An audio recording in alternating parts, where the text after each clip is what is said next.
우리 같이 말씀 읽자. 푸른 마르고 꽃은 떨어지나 주의 말씀은 영원합니다. 오늘도 말씀을 나누고 전하는 권서인으로 살아가는 모든 분들을 사랑하고 축복합니다. 오늘부터 로마서를 읽기 시작하는데요. 영차 힘을 내서 함께 복음의 진수 로마서 현장으로 들어가 봅시다. 우리가 함께 살펴볼 내용은 1. 로마서 맥잡기 2. 복음은 성경에 미리 약속해 두신 것 3. 차별이 없으신 모두의 하나님입니다. 먼저 첫 번째 로마서 맥잡기입니다. 로마서는 바울이 아직 한 번도 만난 적이 없는 로마 교회 성도들에게 보낸 편지지요. 종교개혁자 마틴 루터는 로마서를 복음의 가장 완벽한 개요라고 말했을 정도로 로마서 안에는 기독교의 핵심 교리들, 복음과 진리가 압축되어 있다고 할 수 있는데요. 아브라함까지 거슬러 올라가서 율법이 아닌 믿음을 통해 이루는 의를 설명하고 아담과 예수님을 통해 죄와 구원을 연결해내는 복음 증명을 만날 수 있는 책입니다. 바울이 살던 당시 로마 제국의 수도이자 군사적, 경제적, 사회, 문화적으로 세계의 중심지였던 로마에는 상당수의 유대인들이 터를 잡고 살고 있었고 바울이 전도하기 전에 이미 로마 교회가 세워져 있었습니다. 우리는 사도행전을 다 읽은 후에 로마서를 읽으려고 하기 때문에 바울의 선교 여행이 다 끝난 후라고 느낄 수 있지만 그렇지 않죠. 바울은 지금 3차 선교 여행 중에 이곳 고린도에 머무르면서 로마서를 쓰고 있습니다. 로마서가 기록되는 지금 상황에 대해 잠시 확인하면 첫 번째, 3차 전도 여행이 거의 끝나가는 상황, 고린도 교회에서 로마서를 쓰고 있고 두 번째, 이방 교회에서 모은 헌금을 전달하기 위해 예루살렘 교회로 갈 계획이었으며 세 번째, 헌금을 전달한 후에 로마로 갈 계획을 세우고 있는 중인 거죠. 바울은 시리아 안티오키아 교회가 바울의 이방 선교 거점지 역할을 했던 것처럼 이번에는 로마 교회가 로마와 스페인 선교의 거점 교회 역할을 해주기를 바랬습니다. 당시 유대교에서 개종한 유대인들과 헬라 문화에 익숙하던 이방인들로 구성된 로마 교회는 두 가지 큰 어려움이 있었습니다. 하나는 유대인 하면 율법, 할례가 공식처럼 따라오지 않습니까? 구원받는 데 있어서 율법과 할례냐 아니면 믿음이냐 여기에서도 여전히 큰 이슈와 분쟁이 요인이었고 둘째는 그리스도인들이 로마로부터 핍박과 탄압을 받고 있었다는 겁니다. 바울의 동력자였던 아킬라와 프리스킬라 부부가 이 탄압을 피해 로마에서 떠나온 사람들이었죠. 이런 배경에서 쓰여진 로마서의 주제, 핵심 단어들은 하나님의 의, 믿음으로 말미암음, 은혜, 십자가, 부활, 자유인데요. 이것은 바울이 자신의 성경 지식 속에서 그냥 정리한 수준이 아니라 많은 공격과 위험 속에서도 하나님께 붙들린 사명자로 살아가면서 믿음의 현장 한가운데에서 얻고 정리한 복음의 압축 그 자체인 거죠. 두 번째, 복음은 성경에 미리 약속해 두신 것입니다. 복음은 예수라는 청년이 어느 날 갑자기 내가 그리스도다 주장하면서 생긴 것이 아니라 하나님께서 구약부터 미리미리 예언하고 약속하신 분임을 환기하고 시작하는데요. 로마서 1장 2절입니다. 이 복음은 하나님이 하나님의 예언자들을 통해 성경에 미리 약속해 두신 것입니다. 아멘. 아담이 범죄한 순간부터 여자의 후손이 뱀의 머리를 밟을 것이라는 원시 복음을 시작으로 많은 선지자들이 예수 그리스도에 대해 계속 예언했고 하나님이 성경에 약속하신 복음이라는 것 우리는 구약을 통해 계속 확인해 왔습니다. 지금 고린도에 머물고 있는 바울은 훗날 로마에 가서 이 복음을 전하기 원한다고 했는데요. 유대인이나 헬라인이나 모두가 다 죄인일 수밖에 없지만 이 복음 안에 구원하시는 하나님의 능력이 있다는 겁니다. 로마서 1장 16절입니다. 나는 복음을 부끄러워하지 않거든요. 복음은 모든 믿는 사람을 구원에 이르게 하는 하나님의 능력이기 때문입니다. 먼저 유대아 사람에게도 또 그리스 사람에게도 그러합니다. 아멘.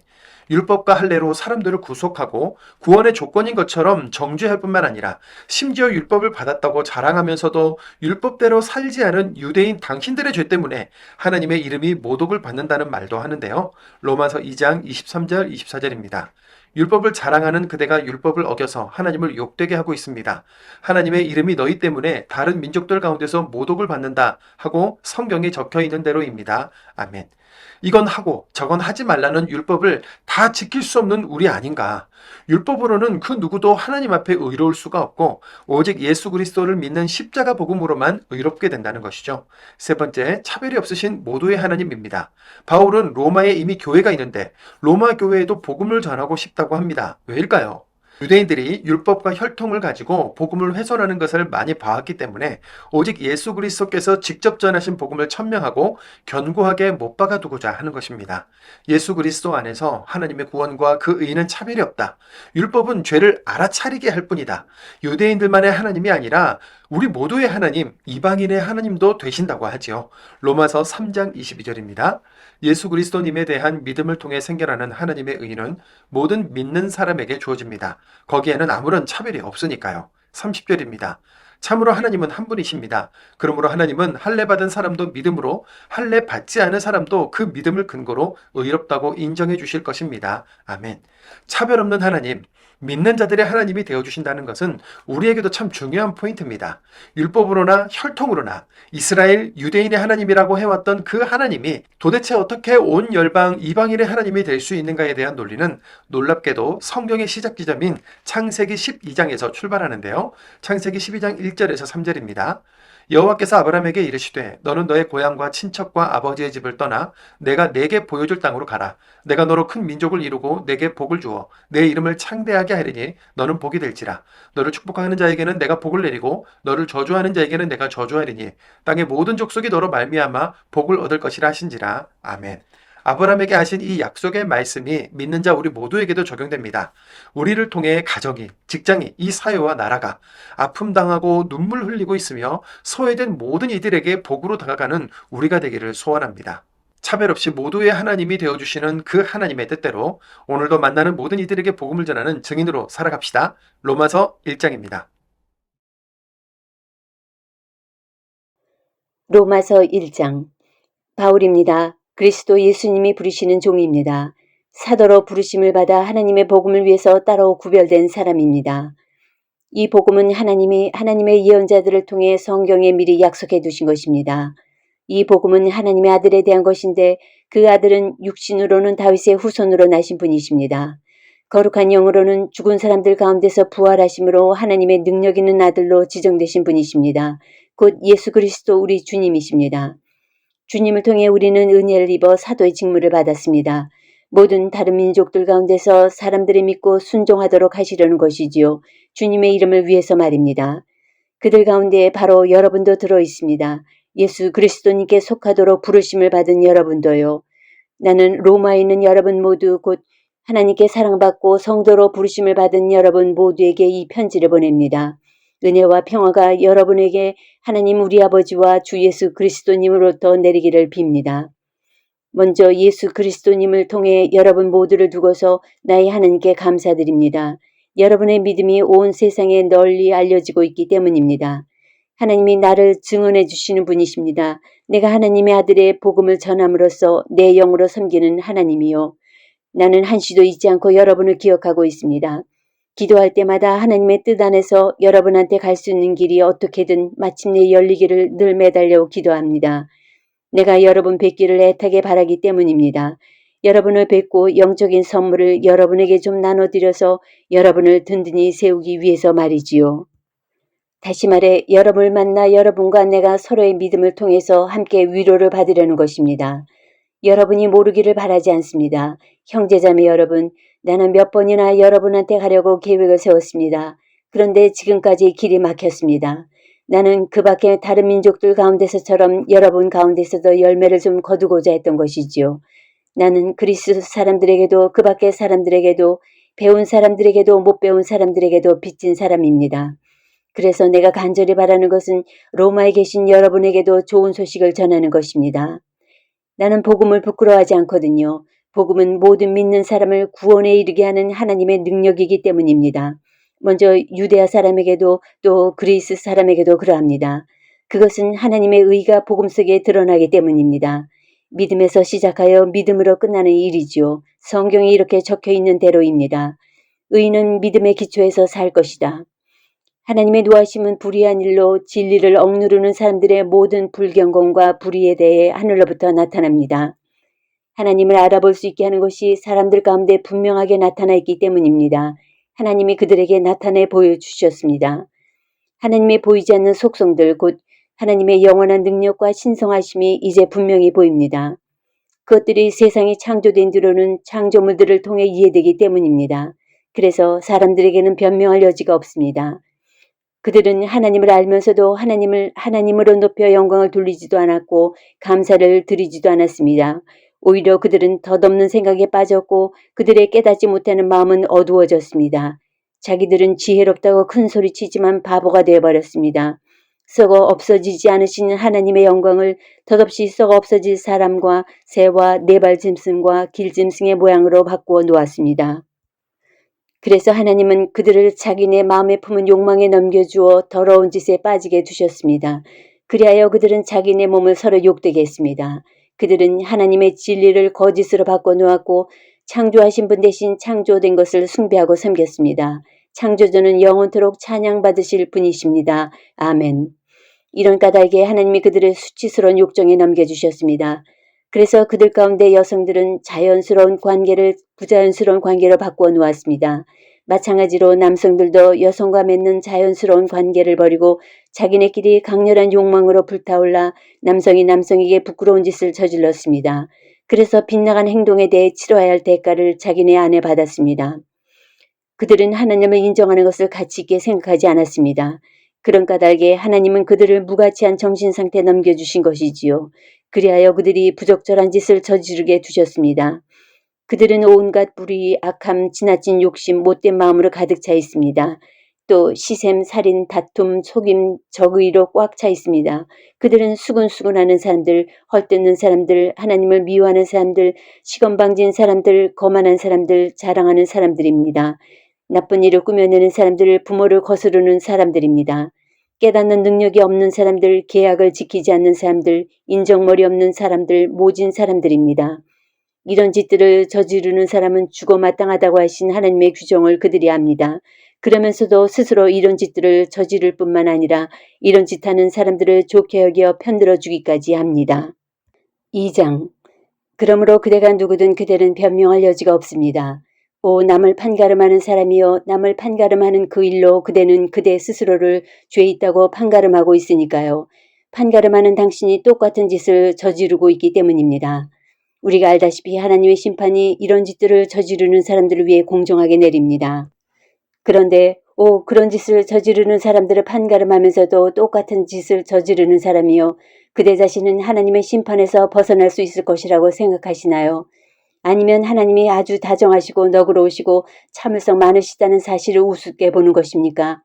하나님의 다정하심이 그들을 회개로 이끈다는 것을 모르고서 말입니다. 그대는 마음이 고집스럽고 회개하지 않습니다. 그런 만큼 노여움을 쏟으시는 날 하나님의 공정한 심판이 나타나는 날에 받을 노여움을 스스로 쌓아가고 있습니다. 하나님은 저마다에게 그 한 일에 따라 갚아주실 것입니다. 선한 일을 하면서 견뎌내며 영광과 명예와 썩지 않음을 얻으려고 애쓰는 사람들에게는 영원한 생명을 주실 것입니다. 자기만 생각해서 진리를 거역하고 불의에 순응하는 사람들에게는 노여움과 분노를 쏟으실 것입니다. 악한 일을 저지르는 모든 사람에게는 큰 어려움과 곤경이 있을 것입니다. 먼저는 유대아 사람에게 그러하고 그리스 사람에게도 그러할 것입니다. 선한 일을 하는 모든 사람에게는 영광과 명예와 평화가 있을 것입니다. 먼저는 유대아 사람에게 그러하고 그리스 사람에게도 그러할 것입니다. 하나님은 겉모습을 보고 사람을 차별하지 않으시기 때문입니다. 율법을 모르고 죄 지은 사람은 율법과 상관없이 또한 망할 것입니다. 율법을 알고서도 죄 지은 사람은 율법에 따라 심판받을 것입니다. 하나님 앞에서는 율법을 듣는 사람이 의로운 것이 아니라 율법을 실행하는 사람이 의롭다고 판결받을 것이기 때문입니다. 율법을 가지고 있지 않은 다른 민족들이 타고난 본성에 따라 율법에 규정된 일을 한다고 합시다. 그럴 경우에 이 사람들은 율법을 가지고 있지 않아도 자신들이 스스로에게 율법이 됩니다. 이런 사람들은 율법에 규정된 일이 자기네 마음에 적혀 있음을 드러내 보여줍니다. 그들의 양심도 함께 증언하고 그들의 서로 다른 생각들이 서로 고발하기도 하고 변호하기도 합니다. 이 사실은 내가 전하는 복음에 따라 하나님이 사람들의 숨은 일들을 그리스도 예수님을 통해 심판하시는 날에 드러날 것입니다. 그대는 유대아 사람이라고 자칭하며 율법에 기대고 하나님을 자랑합니다. 또 율법을 듣고 배워서 하나님의 뜻을 알고 무엇이 최선인지를 가려냅니다. 스스로를 시각장애인의 길잡이 어둠 가운데 있는 사람들의 빛이라고 자신합니다. 철없는 사람들의 교육자, 어린아이들의 선생이라고 자신합니다. 지식과 진리의 구체적 모습을 율법에서 익혔다고 하면서요. 그런데 남을 가르치는 사람이 자기 자신은 가르치지 않습니까? 도둑질하지 말라고 선포하는 사람이 도둑질합니까? 배우자 아닌 사람과 잠자리하지 말라고 말하는 사람이 배우자 아닌 사람과 잠자리합니까? 우상을 역겨워하는 사람이 신전을 털어갑니까? 율법을 자랑하는 그대가 율법을 어겨서 하나님을 욕되게 하고 있습니다. 하나님의 이름이 너희 때문에 다른 민족들 가운데서 모독을 받는다 하고 성경에 적혀 있는 대로입니다. 할례 받은 것은 그대가 율법을 실천해야 쓸모 있습니다. 율법을 어기면 그대가 할례를 받았더라도 할례를 안 받은 것이 되고 맙니다. 그러므로 할례를 받지 않은 사람이 율법의 규정들을 지키면 할례를 받지 않았더라도 할례 받은 것으로 여겨지지 않겠습니까? 그래서 몸에 할례를 받지 않았더라도 율법을 제대로 지키는 사람이 글로 적힌 율법을 가졌고 할례를 받았으면서도 율법을 어기는 그대를 심판할 것입니다. 겉보기에 유대아 사람이라고 유대아 사람이 아니고 겉보기에 몸에 하는 할례를 받았다고 할례 받은 것이 아니기 때문입니다. 오히려 보이지 않는 속이 유대아 사람이어야 진짜 유대아 사람입니다. 그리고 글로 적힌 율법이 아니라 성령님을 통해서 마음에 한 할례가 참된 할례입니다. 그런 사람은 사람에게가 아니라 하나님께 칭찬받습니다. 3장. 그렇다면 유대아 사람이라고 더 나을 게 뭐가 있습니까? 할례 받은 것의 이득이 무엇입니까? 어느 뭐로 보나 이득이 많습니다. 첫째로는 유대아 사람들에게 하나님의 말씀이 맡겨졌다는 사실입니다. 그렇다면 어떻게 됩니까? 어떤 사람들이 신뢰를 저버렸다고 해봅시다. 그렇다고 그들이 신뢰를 저버린 일이 하나님의 신실하심을 무의미한 것으로 만들겠습니까? 절대로 그렇지 않습니다. 하나님은 참된 분이시지만 사람은 모두 거짓말쟁이라고 해야 합니다. 성경에 이렇게 적혀 있는 대로입니다. 주님이 말씀하실 때 주님이 의로우시다 인정받으시고 주님이 재판받으실 때 주님이 이기시도록. 그러나 우리의 불의가 하나님의 의를 드러낸다면 우리가 무슨 말을 하겠습니까? 벌을 내리시는 하나님이 불의하시다는 겁니까? 사람들 방식으로 말해보는 겁니다. 절대로 그렇지 않습니다. 만약 그렇다면 하나님의 세상을 어떻게 심판하시겠습니까? 누군가 이렇게 말할지도 모릅니다. 하지만 나의 거짓됨 때문에 하나님의 참되심이 더 두드러져서 하나님께 영광이 돌아간다고 합시다. 그렇다면 왜 나도 여전히 죄인으로 판결을 받아야 합니까? 그러나 그렇다고 해서 악한 일을 하여 선한 일이 생기게 합시다 하고 말할 수는 없지 않겠습니까? 몇몇 사람들이 우리를 헐뜯으며 주장하기를 우리가 그렇게 말한다고들 하지만 사실은 그렇지 않습니다. 그런 사람들은 심판을 받아야 마땅합니다. 그렇다면 어떻게 됩니까? 우리가 더 낫습니까? 전혀 그렇지 않습니다.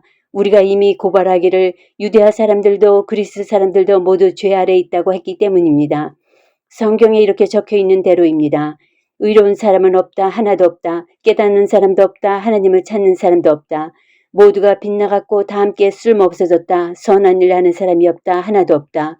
그들의 목구멍은 열린 무덤이다. 그들의 혀로는 걸핏하면 속인다. 살무사의 독이 그들의 입술 아래에 있다. 그들의 입에는 저주와 모진 말이 가득 차 있다. 그들의 발은 피 흘리게 하는 일에 재빠르다. 그들이 가는 길에는 폐허와 비참함이 있다. 평화의 길을 그들은 알지 못했다. 하나님을 두려워함이 그들의 눈앞에는 없다. 우리가 알다시피 율법에서 말하는 것은 무엇이든 율법의 테두리 안에 있는 사람들에게 일러주는 것입니다. 모든 입이 막혀버리고 온 세상이 하나님 앞에서 책임을 피할 수 없도록 하려는 것입니다. 따라서 율법의 행위들로는 어떤 사람도 하나님 앞에서 의롭다고 인정받지 못할 것입니다. 율법을 통해서는 죄를 알아차리게 될 뿐이니까요. 그러나 이제 율법과는 무관하게 하나님의 의가 나타났습니다. 이 의는 율법과 예언자들이 증언하고 있는 것입니다. 예수 그리스도님에 대한 믿음을 통해 생겨나는 하나님의 의는 모든 믿는 사람에게 주어집니다. 거기에는 아무런 차별이 없으니까요. 사실 모든 사람이 죄를 지어서 하나님의 영광에 다다르지 못하는 처지에 있습니다. 그런데 그들은 아무런 대가 없이 하나님의 은혜로 의롭다고 판결받게 된 것입니다. 하나님이 그리스도 예수님 안에서 그들을 죄로부터 풀어주신 덕분입니다. 이 예수님은 하나님은 죄없는 제물로 내놓으셨습니다. 죄의 덮음은 믿음을 통해 얻어지며 그분의 피 덕분에 가능한 것입니다. 이미 저지른 죄들을 못 본 채 해주심으로써 하나님이 자신의 의를 나타내려 하신 것입니다. 하나님은 꾹 참고 계시다가 지금 이때에 자신의 의를 나타내셨습니다. 이것은 자신도 의로우시고 예수님을 믿는 믿음에 기초한 사람도 의롭다고 인정하고자 하신 것입니다. 그렇다면 자랑거리가 어디에 있습니까? 아무데도 없습니다. 의롭다고 인정받는 것은 어떤 법으로 되는 것입니까? 행위들의 법으로입니까? 그게 아니라 믿음의 법으로입니다. 우리의 생각에는 사람이 의롭다고 인정받는 것은 믿음으로이지 율법의 행위들하고는 관계가 없기 때문입니다. 그렇지 않다면 하나님은 유대아 사람들만의 하나님이시라는 말입니까? 다른 민족 사람들이 하나님이시기도 하지 않습니까? 물론 다른 민족 사람들이 하나님이시기도 합니다. 참으로 하나님은 한 분이십니다. 그러므로 하나님은 할례받은 사람도 믿음으로 할례받지 않은 사람도 그 믿음을 근거로 의롭다고 인정해 주실 것입니다. 그렇다면 우리가 율법을 폐지해버리는 것입니까? 그 믿음을 통해서요? 절대로 그렇지 않습니다. 오히려 율법을 튼튼하게 세웁니다.